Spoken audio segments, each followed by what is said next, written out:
Selamat datang di channel Alur Donghua. Sebelum menonton, silahkan subscribe, biar Mimin tambah semangat update-nya. Gui tua, kamu. Pernyataan tegas Yan Wangui menyebabkan mata Yan Wanci dan Yan Wanhun melebar karena terkejut dan ketakutan. Namun, tak satu pun dari mereka berusaha terlalu keras untuk menghentikannya. Ketiganya mengalami nasib dan penyiksaan yang sama. Jika keyakinan Yan Wangui terguncang, keyakinan mereka juga terguncang. Jadi ketika Yan Wangui mengajukan diri untuk ditanamkan tanda budak, mereka juga ingin melihat apakah Yun Ce benar-benar dapat memenuhi apa yang dia janjikan. Sangat bagus. Yun Ce memandang rendah Yan Wangui dengan setuju sebelum menutupi kepala Yan Wangui dengan telapak tangannya. Yan Wangui mulai gemetar semakin keras, tapi dia tidak mencoba melakukan hal bodoh dan membuang pertahanan jiwanya satu persatu sampai dia benar-benar tidak berdaya. Dia mengatupkan giginya begitu kuat hingga giginya patah satu demi satu. Yun Ce berkonsentrasi dan menciptakan jejak budak yang masuk ke dalam jiwa Yan Wangui. Yan Wangui menggigil seperti daun, dan Yan Wanci serta Yan Wanhun secara naluriah menahan napas. Tapi Yan Wangui membiarkan jejak budak itu memasuki bagian terdalam jiwanya tanpa perlawanan apapun. Mulai saat ini dan seterusnya, jejak budak akan selalu menjadi bagian dari dirinya kecuali Yun Ce menghapusnya sendiri, atau jiwanya hancur total. Yan Wangui adalah generasi pertama bangsanya yang mewarisi garis keturunan Yama. Hari ini, dia menjadi iblis Yama pertama yang ditanamkan jejak budak. Yun Ce perlahan melepaskan telapak tangannya dari kepala Yan Wangui. Kekakuan dalam gerakan iblis tua itu tiba-tiba menghilang, dia merendahkan diri di tanah dan berkata, "Pelayan lamamu Yan Wangui menyambutmu, Tuan." Kemarahannya, keengganannya dan kebenciannya lenyap seolah tidak pernah ada lagi. Satu-satunya emosi yang tersisa dalam pikirannya adalah pengabdian dan rasa hormat yang mutlak. Sejak dia ditanamkan dengan jejak budak, satu-satunya hal yang dia pedulikan dalam hidupnya adalah melayani Yun Ce dengan setia. Dia bahkan tidak akan pernah berpikir untuk tidak menaati perkataan tuannya, apalagi bertindak secara langsung bertentangan dengan keinginannya. Dia sekarang adalah anjing setia Yun Ce dalam segala hal. Untuk waktu yang lama, Yan Wanci dan Yan Wanhun tidak bisa berkata apa-apa. Mereka menyaksikan Yan Wangui merendahkan diri di tanah seolah dia dilahirkan dan berkubang dalam kesedihan dan kesengsaraan yang tak terlukiskan. Bahkan dalam mimpi terliar sekalipun mereka tidak membayangkan bahwa mereka, leluhur Yama, akan diubah menjadi budak orang lain suatu hari nanti. Mengabaikan keduanya yang sedih, Yun Ce memanggil energi hitam ke telapak tangannya saat dia melepaskan cengkeramannya di kepala Yan Wangui. Kemudian, dia meraih bahu Yan Wangui dengan kuat. Yan Wangui tidak akan pernah melawan kekuatan tuannya, jadi hanya butuh sekejap untuk cahaya gelap yang dalam menyebar ke seluruh tubuhnya dan melahapnya. Ah, wow! Jeritan Yan Wangui yang terputus-putus memadamkan segala ekspektasi yang dimiliki Yan Wanci dan Yan Wanhun dan membuat mereka terkejut dan marah. "Ah, apa yang kamu lakukan? Kamu benar-benar, Bang!" Tetapi sebelum mereka selesai berbicara, cahaya gelap tiba-tiba meledak dan membuat Yan Wangui terbang. Leluhur Yama mendarat di kaki mereka. Yan Wangui buru-buru bangkit kembali, tetapi dia membeku ketika dia mencapai ketinggian penuh. Menatap tangannya dan sedikit gemetar, iblis tua itu tampak seperti sedang asyik dalam mimpi yang mustahil. Yan Wanci dan Yan Wanhun juga membeku di tengah langkah dan menatap rekan mereka yang diperbudak dengan mata melotot. Butuh waktu lama bagi mereka sebelum mereka akhirnya meyakinkan diri mereka sendiri bahwa mata dan persepsi spiritual mereka tidak membodohi mereka. Aura kehidupan dan aura jiwa Yan Wangui telah berubah total. Mereka kuat, suram, dan sangat berbeda. Lebih penting lagi, hubungannya dengan laut tulang kegelapan abadi telah terputus sepenuhnya. Sebelumnya, mereka akan mati dan tidak berdaya jika aliran energi Yin diputus, bukan berarti mereka pernah menemukan cara untuk menghentikannya memasuki tubuh mereka di luar keinginan mereka sebelum Yunce tiba. Namun, Yan Wangui tidak hanya hidup, kekuatan, jiwa, dan kekuatan hidupnya juga sangat kuat dan stabil. Ah. Erangan aneh keluar dari tenggorokan Yan Wangui saat dia menatap tangannya sendiri. Ketika dia akhirnya sadar kembali, dia berlutut lagi dan bersujud kepada Yunce lebih keras dari sebelumnya. Terima kasih atas bantuannya, Tuan. Terima kasih. Terima kasih. Kepalanya membentur tanah lagi dan lagi. Wajahnya yang tua dan keriput benar-benar berlinang air mata. Jejak budak membuat subjeknya sangat setia dan taat kepada tuannya, namun tidak mengubah ingatan mereka atau mengganggu keinginan mereka. Oleh karena itu, Yan Wangui tahu persis seberapa besar transformasi yang telah dialaminya. Mulai sekarang, namamu Yan Tri, kata Yunce acuh tak acuh. Seekor anjing yang setia diharapkan untuk membuang nama aslinya sebagai ganti nama yang diberikan oleh tuannya, tapi dia mengira dia bisa mengizinkan Yan Wangui untuk tetap menggunakan nama belakangnya, hadiah pertama yang diberikan seorang master kepada anjingnya. Yan Tri bersujud lagi dengan rasa terima kasih telah memberi nama pada pelayan lamamu, Tuan. Mulai sekarang, pelayan tua ini adalah Yan Tri. Sangat bagus. Yunce mengangguk setuju. Sementara itu, Yan Wanci dan Yan Wanhun masih linglung. Kejutan atas transformasi drastis Yan Wangui dari leluhur yang maha kuasa menjadi anjing yang setia bahkan tidak sebanding dengan keterkejutan yang mereka rasakan saat menyadari perubahan aura rekannya.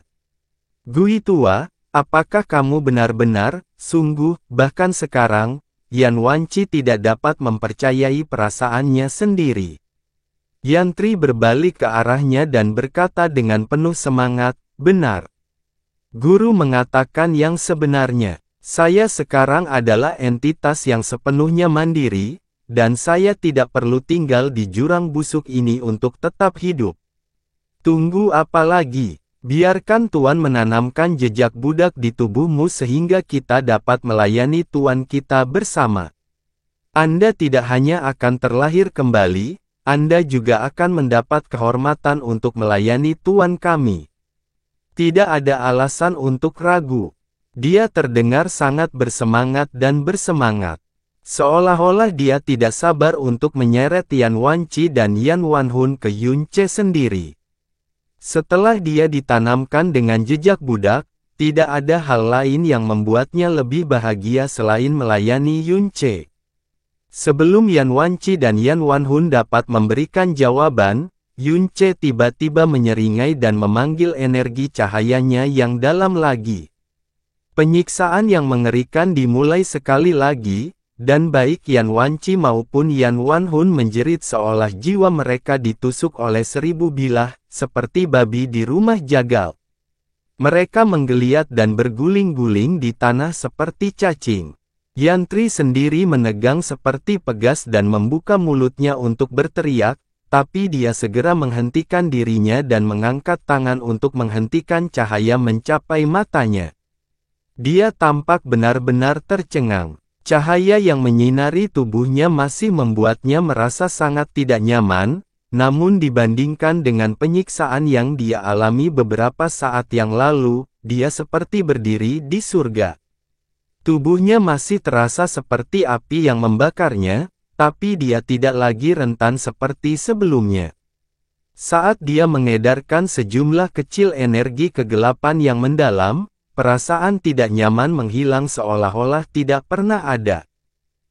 Yan Wanci dan Yan Wanhun menggeliat kesakitan saat energi cahaya yang dalam membakar hidup dan jiwa mereka. Tetapi bahkan melalui kabut kesakitan yang luar biasa, mereka dapat melihat bahwa Yan Tri sama sekali tidak tersentuh dan tidak terluka oleh cahaya. Jeritan mereka berubah menjadi terdistorsi, dan perjuangan mereka menjadi lebih sadar dari sebelumnya. Orang buta bisa melihat keinginan dan kesusahan di matanya. Jadi, apa pilihanmu? Bisikan iblis yang keluar dari bibir Yun Ce sama sekali tidak sesuai dengan cahaya suci yang mengelilingi tubuhnya. Silakan, Yan Wanhun berteriak sekuat tenaga tepat setelah Yun Ce selesai. Tolong, berikan aku cetak budak. Runtuhnya Yan Wanhun juga menjadi pukulan terakhir yang mematahkan punggung Yan Wanci. Begitu keimanan seseorang hancur, harga diri dan kehormatannya hanyalah penghalang sepele yang bisa dilenyapkan bagaikan debu. Yan Wanci sebenarnya mulai merangkak ke arah kaki Yun Ce sambil berteriak dengan marah, "Beri aku, jejak budak, ampun, mercyahahaha." Yun Ce melipat telapak tangannya, dan cahayanya berkedip seperti bola lampu. Tidak mungkin untuk mengetahui apakah kulit putih keabu-abuan di wajah Yan Wanci dan Yan Wanhun adalah warna keputusasaan atau kelegaan. Yun Ce perlahan berjalan ke arah mereka saat mereka menatapnya dengan mata gemetar. Mereka merasa seperti dia menginjak jiwa mereka setiap kali dia melangkah. Akhirnya, dia berhenti di depan keduanya dan meraih kedua kepala mereka dengan tangan kiri dan kanannya. Santai, Yun Ce tersenyum lembut pada mereka. Tolak semua yang kamu inginkan jika kamu ingin berubah pikiran. Saya tidak akan menghentikan Anda, dan saya tidak memiliki kemampuan untuk secara paksa menanamkan jejak budak ke dalam jiwa orang lain. Aku masih punya banyak trik hebat, dan sayang sekali jika mengakhirinya di sini sebelum aku bisa menunjukkan semuanya padamu, benarkan?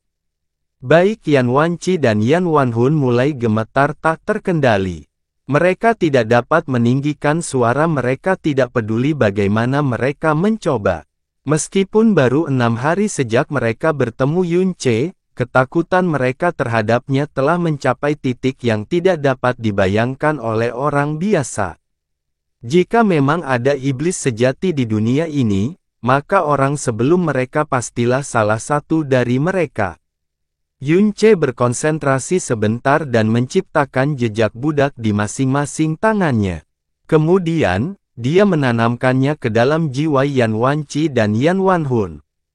Meskipun kedua leluhur Yama bisa merasakan jejak budak diciptakan dan disuntikkan ke dalam jiwa mereka dengan jelas, tak satu pun dari mereka mencoba untuk melawan sedikit pun.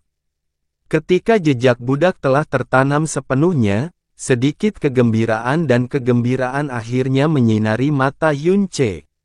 Mulai detik ini, makhluk paling misterius dan menakutkan di wilayah ilahi utara, 3 pendiri alam Yama sendiri adalah anjing setianya. Itu adalah kekuatan yang benar-benar miliknya dan dia sendiri. Sejak Qi Wuyao memberitahunya tentang ketiga leluhur Yama, rencana itu sudah mulai terbentuk di dalam kepalanya. Sekarang, hanya dalam waktu beberapa hari, dia telah berhasil melaksanakan rencananya tanpa hambatan, sebuah rencana yang hanya terpikir olehnya untuk dilaksanakan. 3 makhluk kaisar dewa kuno, kata-kata bahkan tidak bisa menggambarkan betapa besar kekuatan yang saat ini dia pegang dalam genggamannya. Selanjutnya, Yun Ce mengedarkan bencana kegelapan abadi dan melakukan hal yang sama seperti yang dia lakukan pada Yan Wangui sebelumnya. Dia mengoreksi hubungan mereka dengan Bone Sea of Eternal Darkness. Seperti yang dia nyatakan sebelumnya, setelah ketiga leluhur Yama dibebaskan dari hukum laut tulang kegelapan abadi dan menjadi entitas independen lagi, mereka dapat hidup paling lama 10.000 tahun lagi. Tapi ini lebih dari cukup waktu bagi Yun Ce untuk melaksanakan rencananya. Terima kasih atas bantuannya, Tuan. Sama seperti Yan Wangui, Yan Wanci dan Yan Wanhun menangis kegirangan setelah mereka terbebas dari belenggu laut tulang kegelapan abadi. Mulai sekarang, kamu adalah Yan Wan, kata Yun Ce kepada Yan Wanci sebelum pindah ke Yan Wanhun.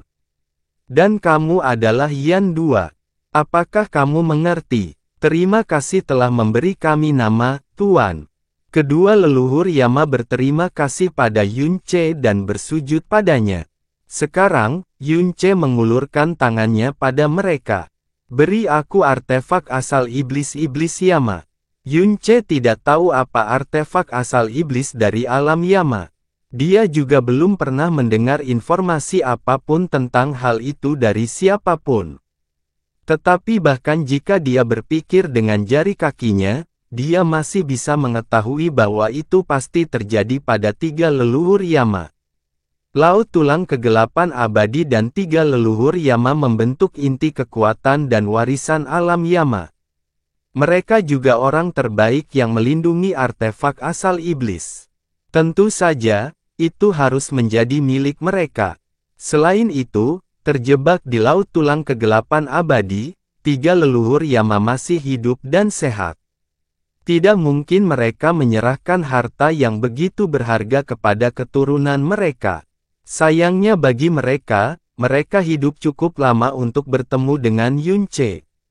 Ya Tuan, tidak mengherankan, Yan Wanci berjalan ke arahnya dan mengangkat kuali hitam berbentuk persegi yang panjangnya sekitar 2 kaki dengan kedua tangannya dengan penuh hormat. Yun Ce meraihnya dengan satu tangan dan memeriksanya dengan mata setengah menyipit. Setelah mendapatkan giok iblis indah bulan terbakar di alam bulan terbakar, garis kehidupan alam Yama telah jatuh ke tangannya juga. Segalanya sunyi di istana iblis kegelapan abadi. Sudah 10 hari sejak Yun Ce mengunjungi distrik kekaisaran Yama. Yan Tian Xiao belum mendengar apapun dari laut tulang kegelapan abadi sejauh ini, dan dia tidak memikirkan apapun tentang hal itu. Namun, keheningan di alam pencuri jiwa memang membuatnya sedikit khawatir. Ada pepatah yang mengatakan bahwa iblis berada di balik setiap kejadian yang tidak biasa, belum lagi Ciu Yao jauh lebih menakutkan daripada iblis pada umumnya. Secara logika, alam pencuri jiwa seharusnya sudah bergerak sekarang, tapi ternyata belum. Pada akhirnya, dialah yang kehilangan kesabarannya terlebih dahulu dan memutuskan untuk mengambil tindakan. Ayah kerajaan, apakah kamu akan berangkat jalan-jalan? Ketika Yan Jie datang untuk membuat laporan hariannya, ayahnya baru saja akan melewati penghalang istana iblis kegelapan abadi. Yan Tian Xiao berkata dengan serius, sudah lama sekali kita tidak melihat alam pencuri jiwa. Sudah waktunya, JR, kamu ikut denganku. Ya, ayah kerajaan. Baik ayah dan anak hendak keluar dari penghalang ketika ledakan yang memekakkan telinga tiba-tiba terjadi di belakang mereka. Ketika mereka berbalik untuk melihat apa yang terjadi, mereka melihat seberkas cahaya hitam terbang keluar dari perut yang merupakan pintu masuk ke laut tulang kegelapan abadi. Pada saat yang sama, badai kegelapan menghancurkan ke-36 penghalang penyegel di pintu masuk. Ini mungkin ledakan paling mengerikan yang pernah dialami alam iblis Yama sejak didirikan. Seluruh istana iblis kegelapan abadi berguncang, dan gelombang kejutnya mencapai ribuan kilometer jauhnya dari ledakan. Apa yang terjadi? Yan Jie berseru kaget. Namun sebelum dia bisa melakukan apapun, ketakutannya bertambah 10 kali lipat karena kejadian berikutnya. Gemuruh, retakan berwarna hitam tiba-tiba muncul di langit kelabu di atas kepala mereka.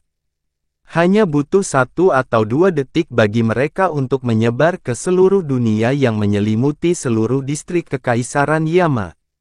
Istana pusat runtuh, dan badai gelap melanda sisa-sisanya. Tapi Yan Jie, Yan Tian Xiao dan para iblis Yama lainnya terlalu terkejut dengan retakan hitam di atas kepala mereka sehingga tidak peduli saat ini. Itu karena langit yang pecah tidak lain adalah formasi pelindung besar distrik Kekaisaran Yama. Wilayah inti setiap alam bintang dilindungi oleh penghalang yang kuat, terutama ibu kota tempat tinggal Kaisar Dewa dari alam raja. Itu adalah penghalang terkuat di dunia, dan dibutuhkan upaya besar untuk menghancurkannya dengan paksa. Itu adalah benteng terakhir yang memisahkan kerajaan dari musuh-musuhnya. Tapi sekarang, formasi pelindung besar distrik Kekaisaran Yama, penghalang pertahanan terkuat di seluruh wilayah utara, hancur berantakan. Distrik Kekaisaran Yama berguncang. Hati setiap pria dan wanita yang menyaksikan ini juga bergetar. Bahkan mata Yan Tianxiao ditutupi pembuluh darah merah dan hitam. Ayah kerajaan. Pada saat inilah Yan Wu muncul di sampingnya dan bertanya, apa yang terjadi? Mengapa formasi Yama Agung? Yan Tianxiao tidak bisa berkata apa-apa. Dia ingin tahu apa yang sedang terjadi lebih dari siapapun. Gemuruh. Ledakan keras lainnya datang dari Istana Iblis Kegelapan Abadi, dan badai hitam yang membawa bencana tiba-tiba mulai menghilang dengan cepat.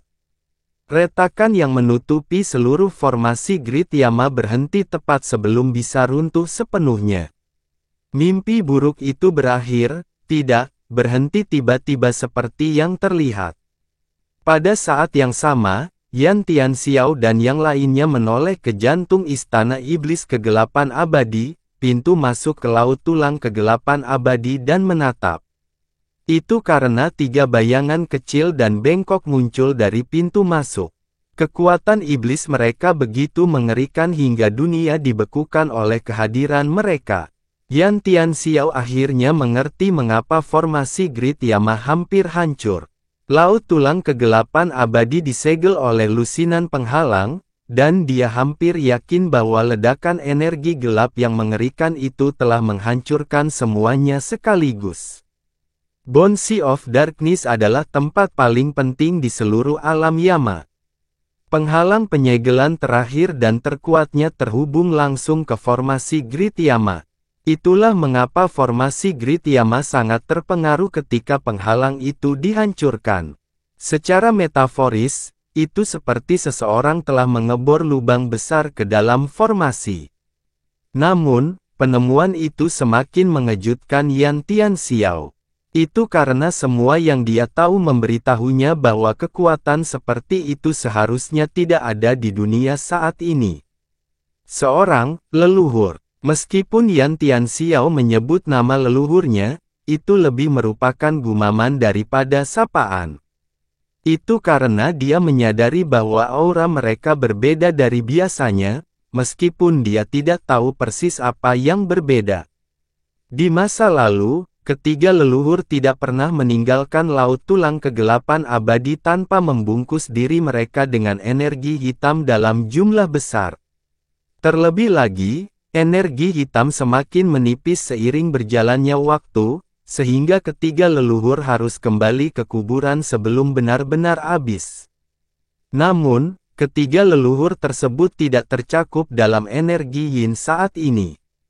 Aura gelap yang terpancar dari tubuh mereka jelas merupakan kekuatan mereka sendiri, kekuatan iblis Yama. Selain itu, sepertinya, merekalah yang menghancurkan penghalang itu. Seorang leluhur, Yan Jie berseru kaget sambil berlutut. Gerakannya murni refleks. Yan Wu juga berlutut di lantai dan berkata, "Salam, leluhur." Badai gelap belum hilang seluruhnya, dan semua orang masih shock. Namun, tidak ada yang berani bertindak kasar di depan ketiga leluhur Yama, jadi mereka segera berlutut juga. Terkejut dan bingung, Yan Tianxiao sendiri hendak berlutut di tanah ketika dia tiba-tiba melihat sosok keempat muncul dari pintu masuk Laut Tulang Kegelapan Abadi. Orang itu melangkah ke depan ketiga leluhur Yama sebelum menatapnya dengan setengah tersenyum. "Yun Ce!" Yan Tianxiao berseru kaget sebelum mengerutkan alisnya dalam-dalam. "Apa?" Yan Jie, Yan Wu, Iblis Yama, dan Hantu Yama semuanya mendongak bersamaan.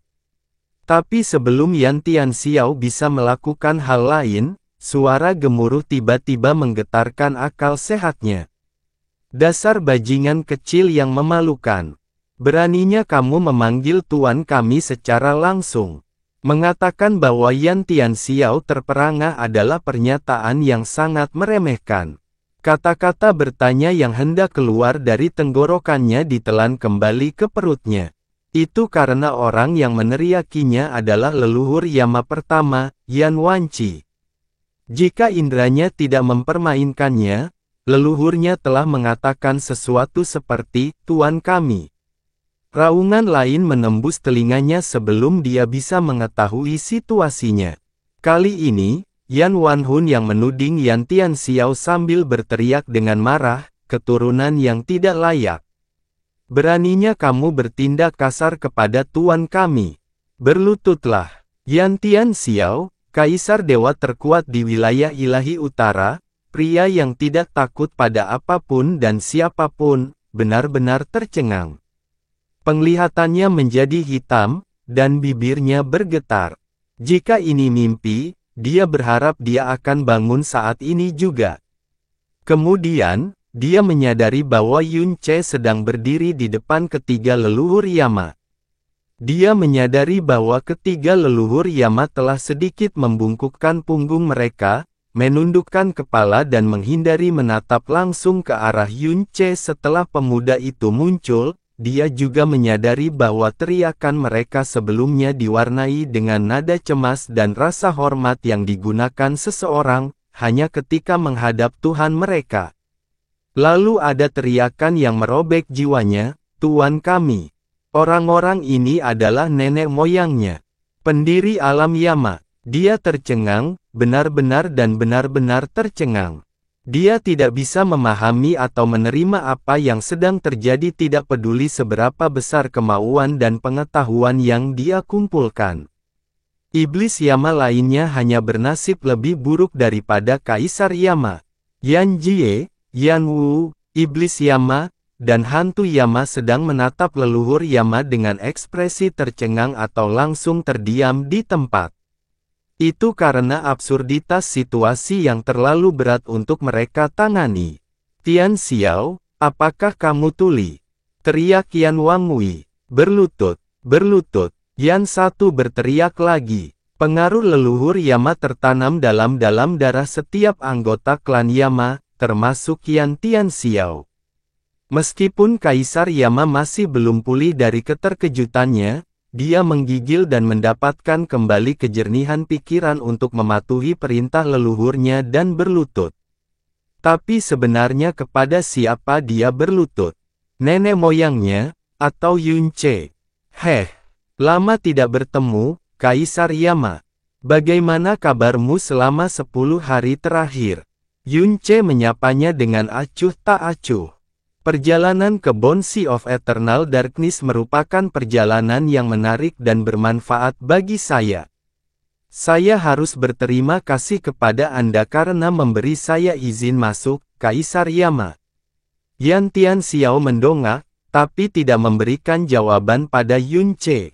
Dia hanya menatap leluhurnya terlalu takut bahkan untuk mengangkat kepala ketika Yun Ce sedang berbicara, dan bertanya dengan suara gemetar, "Leluhur yang terhormat, apa yang terjadi?"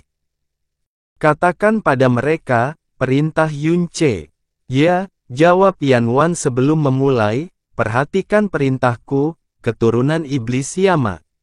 Nenek moyangmu terperangkap di laut tulang kegelapan abadi selama ratusan milenium, tapi kami mendapatkan kembali semangat hidup mereka setelah menerima Kaisar Yun sebagai tuan kami. Yan Tu berkata, sebagai keturunan iblis Yama, adalah tugas alamimu untuk mematuhi perintah leluhurmu. Sejak saat ini, kehendak Kaisar Yun adalah kehendak para iblis Yama, dan perintahnya tidak dapat diganggu-gugat seperti amanat surga itu sendiri." Yantri berkata, "Ini adalah perintah tertinggi dari nenek moyang Anda, dan tidak ada keturunan kami yang boleh mempertanyakan atau tidak menaatinya." Siapapun yang mencoba akan diperlakukan sebagai pengkhianat dan akan ditangani sebagaimana mestinya. Setiap kata yang diucapkan tiga leluhur Yama menusuk jiwa keturunan mereka seperti 9 tahap kesengsaraan petir. Benar-benar semua orang, mulai dari Kaisar Yama hingga tentara Yama yang menjaga tembok terjauh distrik Kekaisaran Yama, terkejut dengan apa yang mereka dengar. Seolah-olah seseorang telah menyuntikkan lubang hitam yang tak terhitung banyaknya ke dalam jiwa mereka. Apakah senior yang paling dihormati di negara mereka, tiga dewa pelindung alam Yama, baru saja menyatakan bahwa Yun Ce adalah tuannya? Tidak hanya itu, mereka ingin seluruh Yama Realm mematuhi Yun Ce sebagai tuan mereka juga. Apakah ini mimpi, atau lelucon konyol dari surga? Ayah kerajaan, apa? Yan Jie menatap Yan Tianxiao dengan pandangan bingung, tetapi dia menemukan bahwa Kaisar Yama gemetar dari ujung kepala sampai ujung kaki. Dia adalah Kaisar Dewa Iblis Yama dan kerabat terdekat dari tiga leluhur Yama. Tentu saja, keterkejutan yang dia rasakan beberapa kali lebih besar daripada keterkejutan mereka. Apakah ketiga leluhur sudah gila? Yan Wu berbisik pelan pada dirinya sendiri. Ketiga leluhurku, Yan Tianxiao juga mendongak dari tanah dan mengatakan hal yang sama. Apakah kalian semua sudah gila? Iblis Yama lainnya mungkin tidak berani menyuarakan keraguan mereka lebih dari sekedar bisikan, tapi Yan Tianxiao tidak memiliki keraguan seperti itu. Dia praktis meneriaki ketiga leluhur Yama. Lagi pula, mereka menuntut agar dia menyerahkan seluruh alam Yama kepada Yun Ce. Dia telah menyerang dirinya sendiri dengan energi yang sangat besar beberapa kali sejak awal. Berkali-kali rasa sakit yang mendera tubuhnya memberitahunya bahwa apa yang terjadi di depan matanya bukanlah mimpi. Jika itu bukan mimpi, maka tiga leluhur Yama pasti sudah gila. Dia tidak bisa memikirkan kemungkinan ketiga tidak peduli bagaimana dia mencoba. Tianxiao, bocah nakal. Yan Wan berteriak dengan marah. Kamu adalah Kaisar Yama saat ini. Bagaimana mungkin Anda, dan semua orang, lupa bagaimana berbicara dengan baik kepada leluhur Anda? Tidak, Tianxiao tidak akan pernah meremehkan ketiga leluhurnya. Yan Tianxiao membungkuk dalam-dalam sebelum memohon dengan suara sedih, tapi, kamu adalah makhluk tertinggi di dunia. Bagaimana kamu bisa tunduk pada orang lain? Alam Yama telah berdiri kokoh di wilayah ilahi utara selama 800.000 tahun, dan banyak orang telah mencurahkan darah hidup mereka ke dalamnya untuk menjadikannya alam yang tak terkalahkan. Tidaklah berlebihan untuk mengatakan bahwa itu adalah kebanggaan semua iblis Yama, sekarang dan selamanya. Jadi, kenapa kamu memberikannya kepada orang lain seolah itu bukan apa-apa? Bagaimana kamu bisa sampai pada keputusan konyol seperti itu? Konyol, bodoh. Yan Tu membalas. Alam Yama didirikan oleh kami bertiga. Kalian semua adalah anak atau cucu kami. Alam Yama tidak akan ada jika kita tidak ada. Sama saja, keturunan tidak layak sepertimu tidak akan ada jika bukan karena kami. Oleh karena itu, mengapa kita tidak menjadi pihak yang menentukan nasib dan masa depan alam Yama? Yan Tri menambahkan, Kaisar Yun adalah pembawa warisan Kaisar Iblis, dan ambisinya sebesar langit yang tak terbatas. Menurut Anda mengapa kita hidup seperti tanah di laut Bon kegelapan abadi selama 800.000 tahun? Itu untuk hari ini juga. Alasan utama kami mendirikan alam Yama adalah untuk membawanya ke puncak dan membantunya memenuhi ambisinya. Apakah kami tidak mengizinkan Anda menikmati dunia yang telah kami perjuangkan dengan hidup kami untuk menciptakannya? Apa kamu serius akan menentang perintah kami sekarang? Ketika mereka berbicara dengan Yan Tianxiao, mereka hampir tidak bisa mengeluarkan kalimat tanpa meneriakkan kata-kata buruk padanya. Tapi saat mereka berbicara tentang Tuan mereka, nada suara mereka segera berubah menjadi rasa hormat yang tidak wajar. Yan Tianxiao merasa ingin pingsan lagi, dia tidak percaya bahwa dia, Kaisar Yama, akan merasa seperti pingsan karena syok belaka. Nenek moyang yang terhormat. Nada bicara Yan Tianxiao adalah 3/10 kemarahan dan 7/10 permohonan pada saat ini. Dia menunjuk ke arah Yun Ce dan berkata dengan sedih, memang benar bahwa Yun Ce adalah pewaris Kaisar Iblis, tapi dia hanyalah pewarisnya. Dia sendiri bukanlah Kaisar Iblis. Dia berasal dari wilayah ilahi timur, dan dikatakan bahwa dia terlahir sebagai penghuni alam rendah. Bagaimana kamu bisa sebodoh ini, leluhurku? Tidak mungkin anak laki-laki tidak penting seperti Yun Ce pantas mendapatkan perlakuan seperti ini darimu. Meskipun Yan Tianxiao benar-benar putus asa, dia tidak pernah melampaui batasnya dan menggunakan kata-kata yang benar-benar kasar atau tidak sopan. Sial baginya, kata-katanya menghantam sisi kebalikan dari leluhur Yama yang diperbudak dan membuat mereka sangat marah sehingga rambut apapun yang tersisa di atas kepala mereka akan berdiri tegak ketika energi gelap meledak di sekitar mereka. Diam, Yan Wan berkata dengan keras, beraninya kamu tidak menghormati tuan kami seperti ini. Bajingan, Yan Tu berkata dengan melengking, siapa yang memberimu keberanian untuk menghina tuan kami? Keturunan tidak berbakti. Yan Tri berkata dengan kasar, bersujud dan mohon maaf sekarang, atau kami sendiri yang akan membersihkan kotoran dari keluargaku.